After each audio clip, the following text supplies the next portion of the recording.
Hitting that 7-figure mark for the first time in my entire life wasn't so much about the money as it was for my identity, what it did for me as a person. I want to share with you the story about how becoming a millionaire in 2020 gave me the confidence that I needed and completely changed my identity. I'm not talking about the business. Most of my videos are already about the business, but more how this business has shaped the way that I see myself. So let's quickly go back to 2020. This is early pandemic. I was excited that year. I had committed to doing Rank and Rent. I knew this was the right business model that I wanted to attack, but things were stressful. I remember having a conversation with many people at that time, being like, I'm gonna go into like that mode. You know, people call it the monk mode, or I'm gonna go off into the wilderness. And I was like, I'm gonna go to the gym in the morning, I'm gonna work during the day, I'm gonna take care of my kids for a few hours at night, and then I'm going back into the office. And that was what I was doing. I was actually grinding. I hate using the word grinding, but I was really, really grinding at this period. The first few months of building my business in 2020 were brutal. I did land a couple deals, but it wasn't taking off the way that I thought it should have. And I wasn't on track to hit the goals that I had set, which was $100,000 per month. And I was really starting to doubt myself. As most people probably would relate to, I felt like an imposter, right? I'm gonna make $1 million, I'm gonna make $100,000 a month, but who the heck am I? This isn't going as I said. What am I doing?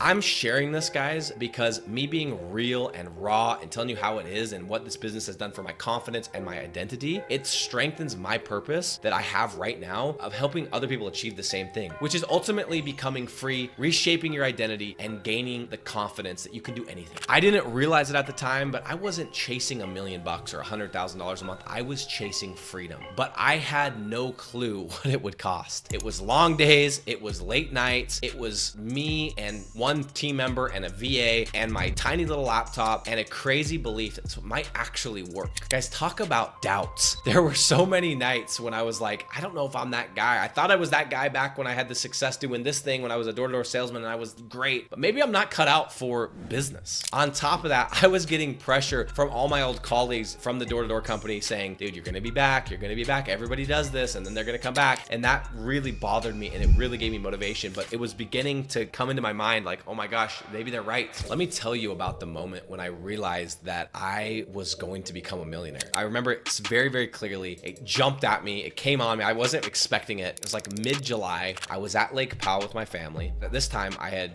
started hiring a few people. I had gotten a sales guy. My sales guy had called me and he had told me, I think I even remember exactly where it was. It was a tree service deal in Kansas. And he called me, he's like, hey, we got this deal for $1,000 a month, 6-month contract. And I sat there in my lawn chair, feet in the sand, beautiful water, there's the boat, all this stuff. And I'm sitting there, kids are playing around me. And I did the tally. And that week we made $25,000. And I knew like how much was coming in. It was very, very consistent. We're doing flat fee contracts. I knew that it wasn't like one week's gonna be bigger than the other. When we did 25,000, I was like, okay, times that by 4. We're gonna do 100,000 this month, which we ended up doing, by the way. But I remember sitting there going, things are different. Things are going to be different. Previously, I hadn't really wanted to have conversations with family members about this stuff. I hadn't really wanted to talk about it because I'd failed for so long. I'd been dark for so long. But I remember sitting there and I was like, I am now that guy. It made me think back when I was 17 years old, had a little black notebook, and I would write my goals every single day. And I would literally write, I'm going to become a millionaire by 30. And I know that's a cliche goal. And I think a lot of guys have that goal, but I wrote that goal every single day as a 17-year-old kid. And in my mind at that time, I thought I was going to have to buy real estate to achieve it and go to college and all these different things. And here I was. And yes, guys, I hit it the year I turned 30, not before I turned 30, but